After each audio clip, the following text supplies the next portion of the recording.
think I would make a very good Jew or a very good Muslim for a number of reasons, but namely because I love pork. If I could only have one meat my entire life, I would probably choose that one. Bacon, ribs, and ham, and loin. Oh my goodness. That's what I would go for.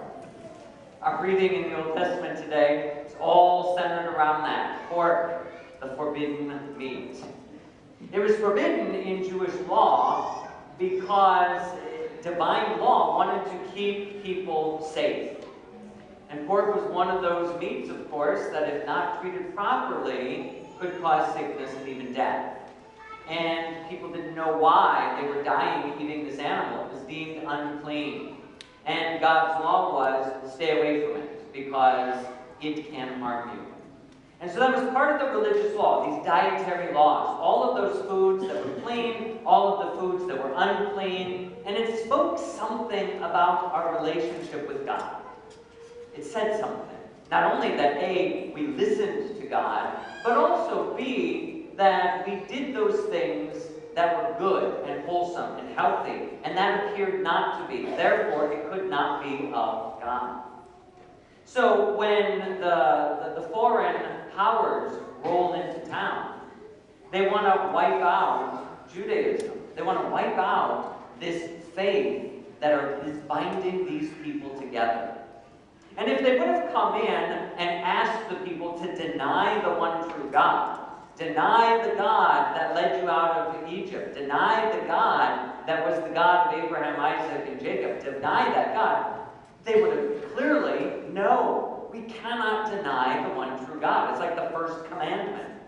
We can't deny God. So, the evil one is always sneaky and moves in much more slowly. Well, let's place a lesser crime against the people and ask them to do that. And so the king, in order to draw people away from their faith, begins small. Not to deny God, but to just break the dietary laws. Just come forward, eat this forbidden food, and demonstrate your allegiance to this new king and his gods. It doesn't seem like that big a deal, breaking the dietary restrictions. A small part of the law. But once that small part of the law is broached, how much easier it is to do it next time. How much easier it is to do it the next time. How simple it is then to maybe broach one of the other laws or one of the other restrictions. And little by little, the faith begins to unravel. It starts with a thread. But if you pull on that thread, the tear begins to worsen and show itself. And the whole thing is ruined. You know what happens when you've got a thread sticking out of your button. You know it's not going to be long and that button is going to fall off unless you re-sew it and get that thing tightened up. The evil one knows this about human nature. So did those persecutors. They knew that they could probably get the Jews to deny their faith in small matters and slowly, slowly draw them out of the practice of their faith altogether. That was their goal. And today we see the bravery of this woman and her 7 sons, who are placed publicly before others and asked to break the dietary laws. Eat this forbidden food. And one after another, they say no. They say no. And again, see, why would you die over a dietary restriction? Because they know that ultimately, this isn't about the dietary law. Ultimately, this is about their relationship with God. And any sin damages or destroys that relationship with God. And to do that sin publicly not only hurts their relationship, but then creates the scandal among the community that draws other people away from the practice of their faith. They would not give in. They were willing to die rather than break that simple little law. Go ahead and cut off my hands, cut off my tongue. I know I will see them in the next world.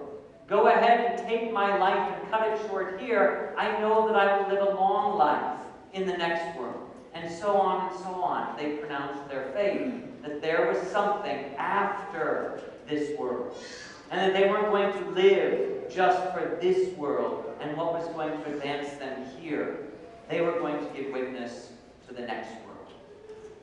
They really were martyrs.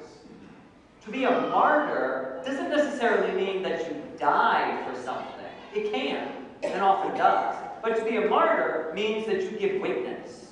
That's what the word is translated as, a witness. Martyrdom is to give witness. And these men and women were brave witness givers to their faith. And even in Christianity, our faith has often centered on the witness given by those men and women who were willing to go so far as to die for their faith, that they would not compromise even the smallest regulation, because they knew that's how it all begins to unravel. And that's how we lose our faith in the end. Every season, every year, every era, every epoch in the church's history, we have called forward and raised up men and women and called them saints. We look to the saints not because they take the place of Jesus Christ, but because they give witness to him. They show us Jesus in a modern context. How would Christ live today? Well, I've seen that witness in this person or that person. And so in every age, holy men and women have been raised up as signs, like that person witnessed to Christ. That person witnessed to Christ. We see that it's possible to live the faith even today. It's possible to live the faith when it's hard. It's possible to hold on to the faith when we're busy or when there's a lot going on. It's possible. And we have these remarkable witnesses. And so the church has always built her foundation stones upon the death and resurrection of Jesus Christ and on the men and women who have given witness to that resurrection and that passion. Even in the early centuries, because they saw Jesus in that person. And they would go then and venerate the tombs of these saints, especially the martyrs. So people would say, Sebastian, we saw him convert. We saw him become Catholic.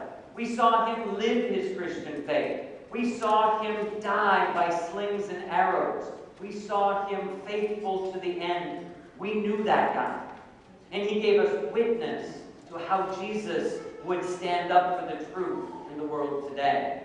And so when those early Christians gathered to celebrate their Mass, they didn't have churches necessarily yet. They gathered in people's homes, or they went to the cemetery. And they gathered at the tomb of the martyr, because there was a person who died like Jesus. We feel close to Jesus through this person. And so let's celebrate our Sunday Mass on his grave, or on her grave. And it connected us and reminded us, we too can live the faith to that degree. It's possible. Even today, we live with that witness. And we celebrate our Mass on the tombs of the saints. In many, many Catholic altars, right here in the middle, there's a little compartment. And this is where the relics, the bones of someone is buried. There's someone right here. I don't know who it is. We got our altar from Mount Michael Abbey. We didn't get the paperwork with it. Tempted to break that open one day to find out who's in there. But there is a man or a woman. Part of that is in that altar. Someone who lived their faith as a saint or a martyr. And we celebrate our Eucharist, the death and resurrection, upon that grave, which reminds us of the grave of Christ, that we are ultimately celebrating our death and resurrection on. What we come to do here is on the grave of Christ. Now, not every one of us is going to be called to be a martyr. We're not all going to die for our faith, thank God. But we are going to have to live our faith in such a way that it gives witness to it.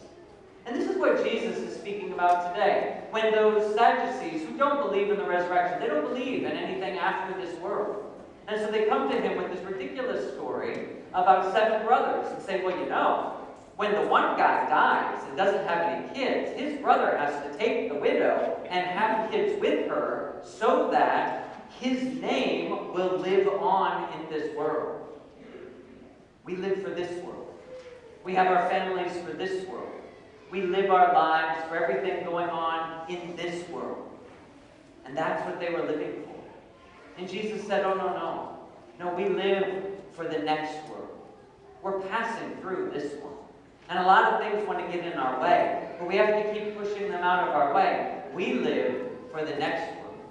And so every one of us are going to have opportunities in our lives to witness to the kingdom to come. We may witness to that in our own families, where we will have to die to self. This ego has to die for my wife or my husband. My wants and needs have to die for the needs of my children right now. We may have to die within our circle of friends or our community where, I'm sorry, I can't do that with you because there's something immoral about it. Or I can't go then or at another time because I have my religious obligations that I have to attend to. We give witness by the way we live our lives. And that's why Jesus talks about the virtue of celibacy today. And that's why the Roman Church has practiced celibacy among her priests. Because Jesus says there are those who understand that there is something more, and that they will give up the one blessing not destroyed by the flood, and they will live in this world as if they were living in the next, where there is no marriage, where there is no bodily marriage. Why else would a guy give that up if there wasn't anything else after this life? Celibacy is to be a sign of the kingdom, that we live completely free in gift to one another, that we live knowing that there is a greater union to come. But every one of us, whether we're married or single or old or young, are called to live for that kingdom to come now. So if you are married, how does my marriage look like heaven? If I'm a kid, how does my family life look like heaven? If I'm working or in school or whatever, how do I make that look like heaven and not compromise my faith? Because if we pull that thread, sooner or later, without us knowing it, the button falls off, and we find we really never had faith to begin with. We come here today and stand upon the graves of the martyrs. We stand upon the grave, the empty grave of Jesus Christ.